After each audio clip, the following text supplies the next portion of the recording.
Hello and welcome to the Responsive Family Sleep Podcast. I'm your host, Kim Hawley, holistic sleep coach, lactation consultant, peaceful parenting educator, and mom. If you've ever felt overwhelmed by all the conflicting sleep info, frustrated with sleep information that just plain felt wrong, or searched desperately for a truly gentle and responsive sleep approach, then you are in the right place. In each episode, we'll be answering your most pressing baby and toddler sleep questions, busting those sleep myths, and helping you understand truly developmental, biologically normal baby and toddler sleep, plus encouraging you to trust your intuition along the way. Let's get started. Hello and welcome back. I'm so excited today to be talking about the idea of feeding to sleep. And is nursing to sleep a bad habit? Right? Is it something that we should be avoiding? Because that is the popular belief. You hear so much about feeding to sleep being problematic. But what is the actual reality? What is the biology behind it? When we pause to think about it, we get a very different story. So I know you hear a lot of don't nurse to sleep, feeding to sleep is a bad habit, feeding to sleep causes more night waking, you have to do eat, play, sleep if we're thinking about like little babies. And so it can be really confusing because your pediatrician, Google, social media, your friends, your family, you get a lot of messages that are anti-feeding and sleep going together. So I want to just start off by saying feeding to sleep is normal. Feeding to sleep is healthy. Feeding to sleep is a parenting superpower in many ways for a lot of families, and that is okay. So if that's true, then where did this idea that feeding to sleep is bad come from?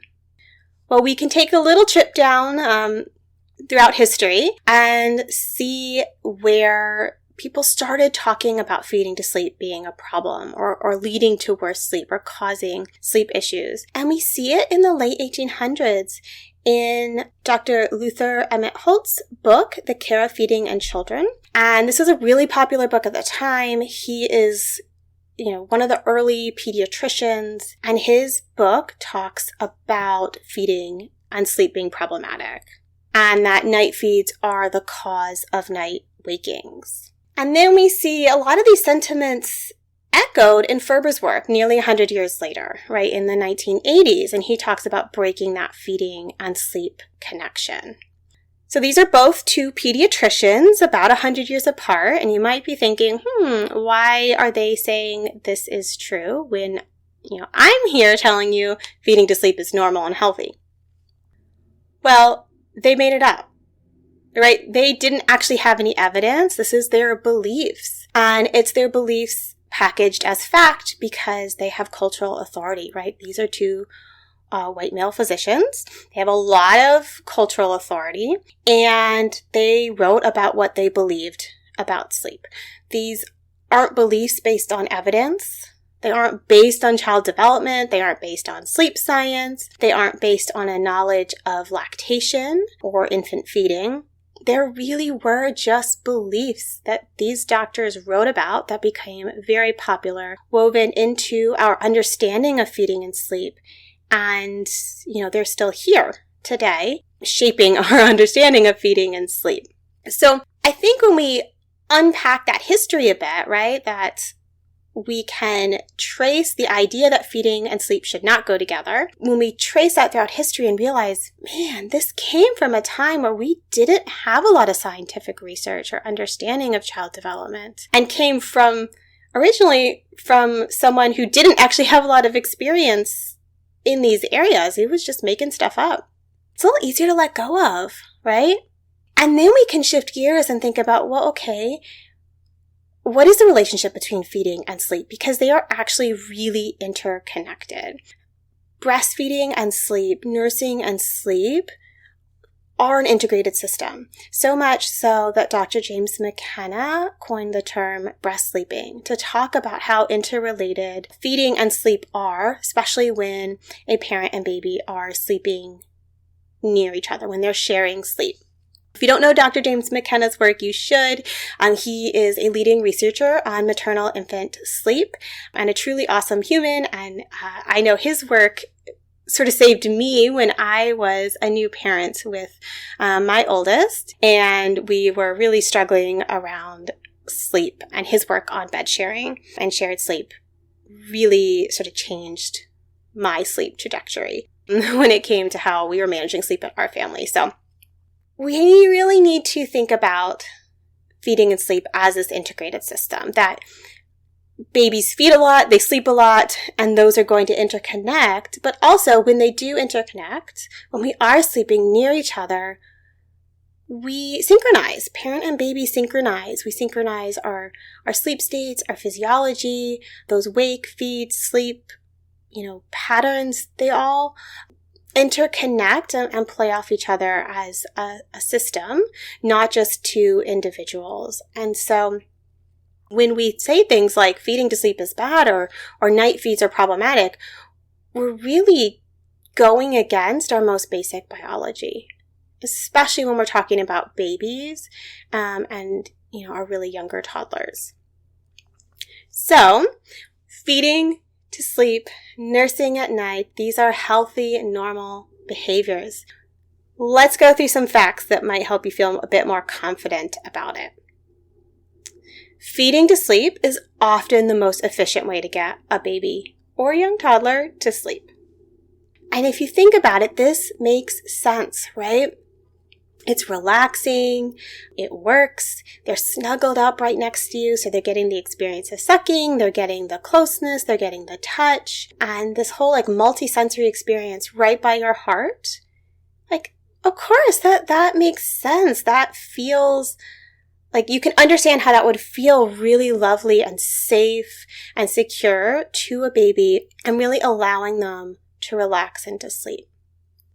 We pair that with the fact that nursing releases relaxing hormones that help promote sleep. So the act of sucking alone does that, right? We release oxytocin and other relaxing hormones.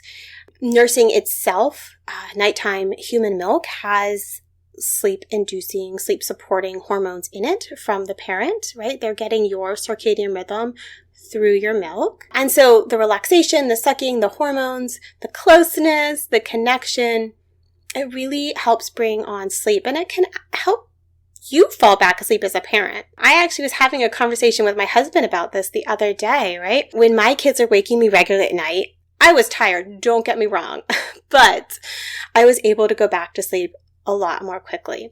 And now when something wakes me up in the night, whether it's our dog that maybe kind of sort of ate something and has an upset tummy, or just something else waking me up, it's really hard to fall back asleep. And I'm sure there are other factors at play, but not having those lactation hormones anymore makes it a lot harder. It's also really important to think about, right? Babies feed a lot, especially really young babies. And so trying not to feed to sleep can cause a lot of stress. And it can actually interfere with cue-based responsive feeding because babies feed irregularly and they sleep irregularly, especially in the first, 6 months or so. And if we're trying really hard not to feed to sleep, then we might be ignoring a baby's cues to feed at a time when they are hungry.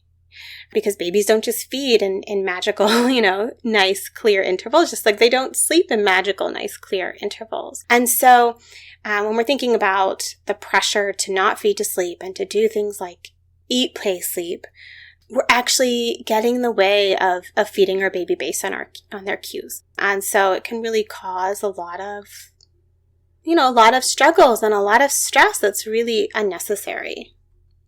We talk a lot about younger babies having it be normal to fall asleep, but it's really normal for older babies and young toddlers to nurse to sleep as well. And if you have an older toddler, I'm not saying that it's not normal, right? Just that we have more younger toddlers that are still nursing to sleep and still nursing overnight. There isn't a point at which nursing stops being okay, right? It's always okay to nurse your toddler to sleep as long as it works for you and your toddler.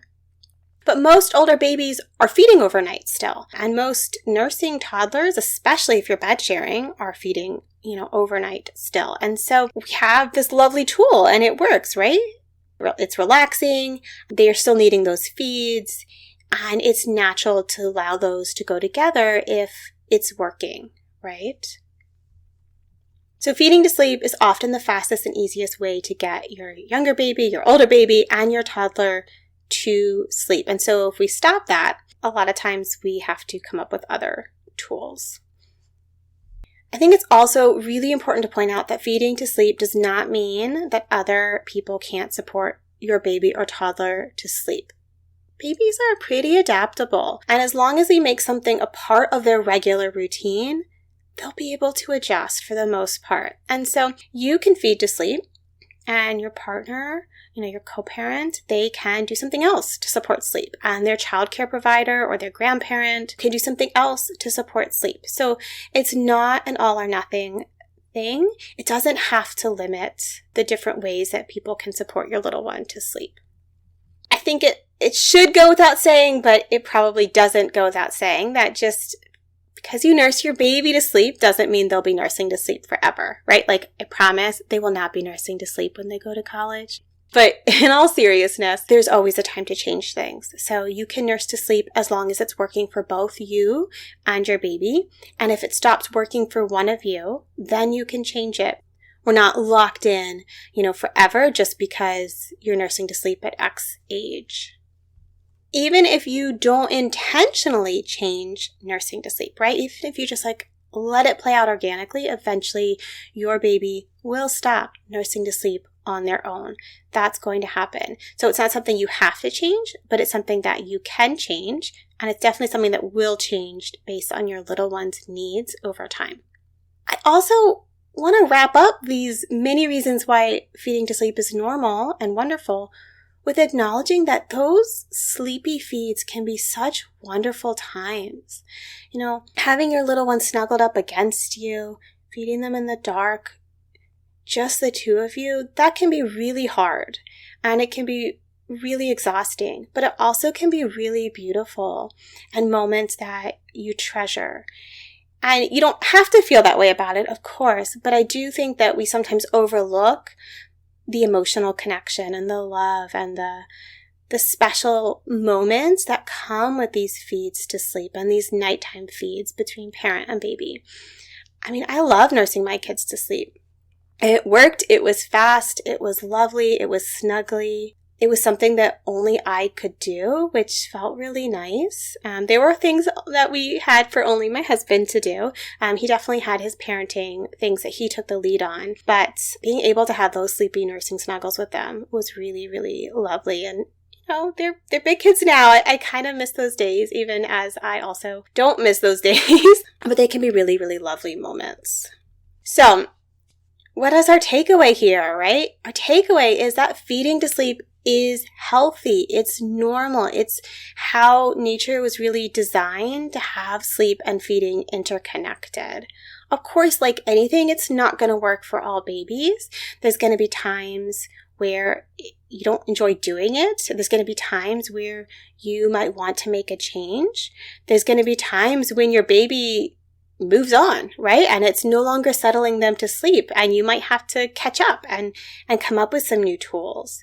It's okay to have conflicted feelings, to want those feeds to go away and yet treasure those feeds. Feeding to sleep works for a lot of families, and it really can be a very lovely parenting superpower. So next time that someone is telling you, oh, you shouldn't feed to sleep, it's a bad habit, you're causing all these bad things about sleep, you can just be like, nah, it's what babies are designed to do. It's normal, it's healthy, and you can feel really confident making those decisions based on what works for your family and stepping into, continuing to feed to sleep, or maybe stepping into gently working away from it over time. Those are both valid and good options. Thank you for joining me today. I hope this episode left you feeling more informed, confident, and encouraged on your sleep journey. And just a reminder before you go that nothing in this episode is individualized to your specific sleep situation, nor is it to be taken as medical advice. Take what resonates, ignore what doesn't, and check with your healthcare provider about any medical concerns. Take a moment to subscribe to this podcast so that you'll never miss an episode. And take a moment to rate, review, or share an episode you love on social media.